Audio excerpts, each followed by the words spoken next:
Assalamualaikum warahmatullahi wabarakatuh. Perkenalkan, saya Muhammad Abdul Sofyan dari Cilipi Angkatan 6 dari SMPN 1 Cilawi Kulon, Kabupaten Karawang. Akan mengkoneksikan antara materi kesimpulan dan refleksi pemikiran KHD, yaitu Ki Hajar Dewantara. Oke, kita langsung saja. Pertanyaan pertama adalah saya percaya tentang murid dan pembelajaran di kelas sebelum saya pelajari modul 1.1 bahwa yang pertama, peran guru lebih dominan dibandingkan peserta didik. Sudah jelas, sudah barang tentu. Karena semula sebelum saya mempelajari modul 1.1, pelajaran sangatlah monoton, yaitu dengan metode atau strategi dengan ceramah. Yang kedua, peserta didik kurang aktif dan kurang motivasi dalam proses pembelajaran. Sudah barang tentu, kalau seandainya guru sudah menggunakan model atau dengan cara ceramah saja, sudah barang tentu siswa akan merasa jenuh karena mendengarkan saja, tidak banyak beraktivitas atau tidak banyak berperan aktif terhadap pembelajaran. Dan yang ketiga adalah kurang memahami karakter peserta didik. Sebelum saya mempelajari modul 1.1, saya kurang mempelajari atau kurang memahami karakteristik satu persatu dari peserta didik. Karena peserta didik itu dari setiap kelas, dari setiap satu kelas saja dalam satu ruangan ada 30 orang atau 40 orang siswa.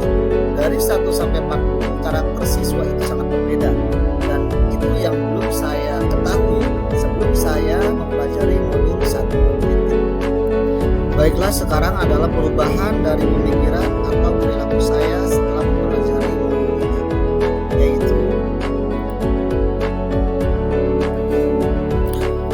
yaitu memberikan peserta didik kebebasan menyelesaikan setiap tugas sesuai dengan minat bakat dan kreativitas masing-masing. Jadi, setelah saya mempelajari modul 1.1, saya memberikan kepada peserta didik atau kepada siswa-siswi saya yaitu kebebasan menyelesaikan setiap tugas yang saya berikan sesuai dengan minat bakat dan kreativitasnya masing-masing, termasuk di dalam ekstrakurikuler. Dalam satu kelas, saya merandom atau mengacak dari jumlah seluruh siswa, yaitu untuk mengetahui potensi apa yang dia miliki dan karakteristik apa yang ada di dalam ruangan itu untuk menjadi bahan saya dalam mengajar. Dari itu, dengan cara memberikan peserta didik kebebasan menyelesaikan setiap tugas sesuai dengan minat bakat dan karakteristik masing-masing, saya bisa memberikan mereka motivasi dan apa yang mereka inginkan supaya menciptakan yaitu merdeka belajar.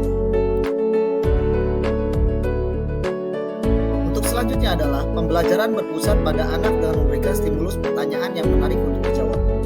Jadi di dalam pembelajaran saya sering memberikan pertanyaan-pertanyaan pemantik untuk memicu kreativitas siswa. Sebagaimana yang KHD ajarkan, pendidikan atau seorang guru harus menghamba kepada siswa. Dalam artian seorang guru itu adalah harus terfokus atau terpusat pada peserta didik dan memberikan stimulus pertanyaan-pertanyaan yang memantik dan menarik untuk dijawab, sehingga siswa tersebut atau peserta didik akan lebih tertantang, akan lebih ingin mencari tahu atau menjawab pertanyaan-pertanyaan yang sudah guru berikan. Yang harus segera saya lakukan yaitu adalah merancang pembelajaran yang interaktif dan menyenangkan dengan melibatkan peserta didik. Jadi di dalam pembelajaran saya selalu melibatkan peserta didik untuk ikut serta dalam berperan dalam pembelajaran. Contohnya ada dalam materi bahasa Inggris yaitu tentang procedural text. Jadi guru menentukan judul dari apa yang akan dipelajari pada hari ini dan tujuannya apa, dan peserta didik mencari apa saja bahan yang diperlukan dalam membuat sesuatu. Contoh, kita tentukan judulnya adalah cara membuat es krim. Seluruh siswa ikut serta berperan mencari bahan apa saja yang akan disiapkan untuk membuat es krim. Jadi semua siswa berperan aktif dalam pembelajaran dan tidak monoton dan tidak terlihat jenuh. Ya, karena sistem pembelajaran yaitu mengikut sertakan peserta didik.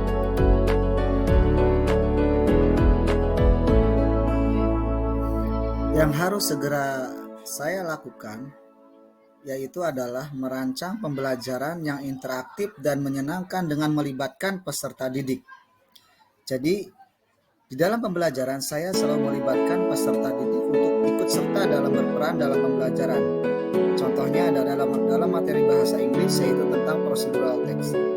Jadi, guru menentukan judul dari apa yang akan dipelajari pada hari ini dan tujuannya apa, dan peserta didik mencari apa saja bahan yang diperlukan dalam membuat sesuatu.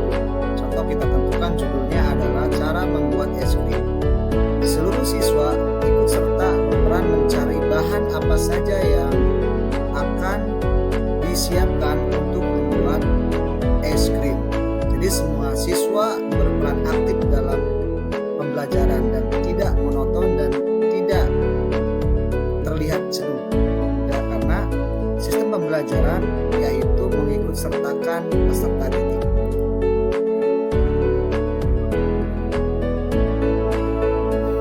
Yang harus segera saya lakukan yaitu adalah merancang pembelajaran yang interaktif dan menyenangkan dengan melibatkan peserta didik. Jadi, di dalam pembelajaran saya selalu melibatkan peserta didik untuk ikut serta dalam berperan dalam pembelajaran. Contohnya ada dalam materi bahasa Inggris yaitu tentang procedural text. Jadi, guru menentukan judul dari apa yang akan dipelajari pada hari ini dan tujuannya apa, dan peserta didik mencari apa saja bahan yang diperlukan dalam membuat sesuatu. Contoh, kita tentukan judulnya adalah cara membuat es krim. Seluruh siswa ikut serta berperan mencari bahan apa saja yang akan disiapkan untuk membuat es krim. Jadi semua siswa berperan aktif dalam pembelajaran dan tidak monoton dan tidak terlihat jenuh. Karena sistem pembelajaran yaitu mengikut sertakan peserta didik.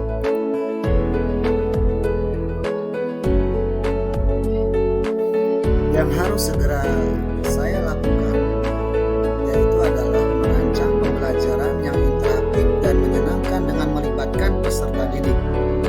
Jadi, di dalam pembelajaran saya selalu melibatkan peserta didik untuk ikut serta dalam berperan dalam pembelajaran. Contohnya ada dalam materi bahasa Inggris yaitu tentang procedural text. Jadi, guru menentukan judul dari apa yang akan dipelajari pada hari ini dan tujuannya apa, dan peserta didik mencari apa saja bahan yang diperlukan dalam membuat sesuatu. Contoh, kita tentukan judulnya adalah cara membuat es krim. Seluruh siswa ikut serta berperan mencari bahan apa saja yang akan disiapkan untuk membuat es krim.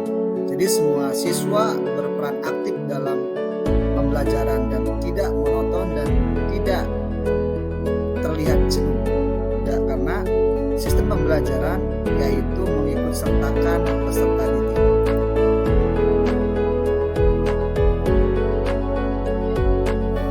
Yang harus segera saya lakukan yaitu adalah merancang pembelajaran yang interaktif dan menyenangkan dengan melibatkan peserta didik. Jadi, di dalam pembelajaran saya selalu melibatkan peserta didik untuk ikut serta dalam berperan dalam pembelajaran. Contohnya ada dalam materi bahasa Inggris yaitu tentang procedural text. Jadi, guru menentukan judul dari apa yang akan dipelajari pada hari ini dan tujuannya apa, dan peserta didik mencari apa saja bahan yang diperlukan dalam membuat sesuatu. Contoh, kita tentukan judulnya adalah cara membuat es krim. Seluruh siswa ikut serta berperan mencari bahan apa saja yang akan disiapkan untuk membuat es krim. Jadi semua siswa berperan aktif dalam pembelajaran dan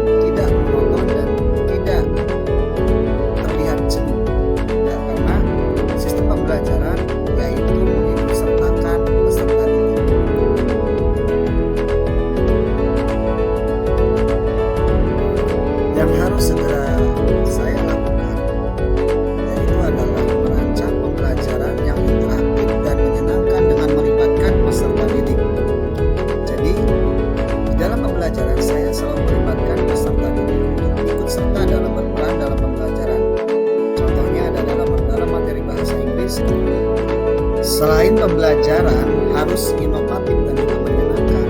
Kita juga harus menyiapkan agar pembelajaran yang juga mengedepankan aspek yaitu budi pekerti.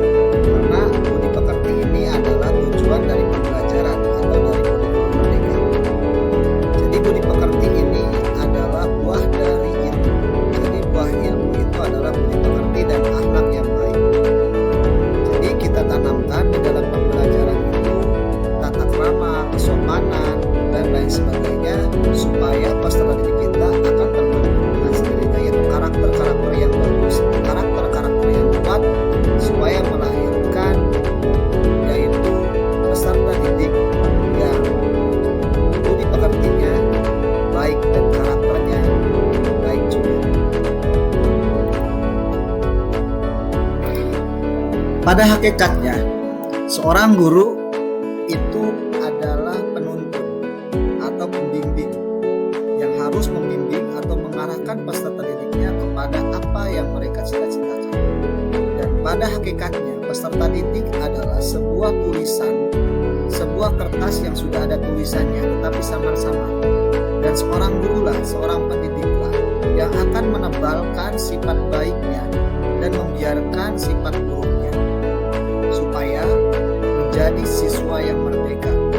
Menurut filosofi Ki Hajar Dewantara, merdeka berupa fisik, tenaga, materi, dan juga pemikirannya. Marilah kita sebagai guru, mari kita bimbing siswa-siswi kita, peserta didik kita menuju Indonesia merdeka, menuju Indonesia berdaulat, menuju generasi emas.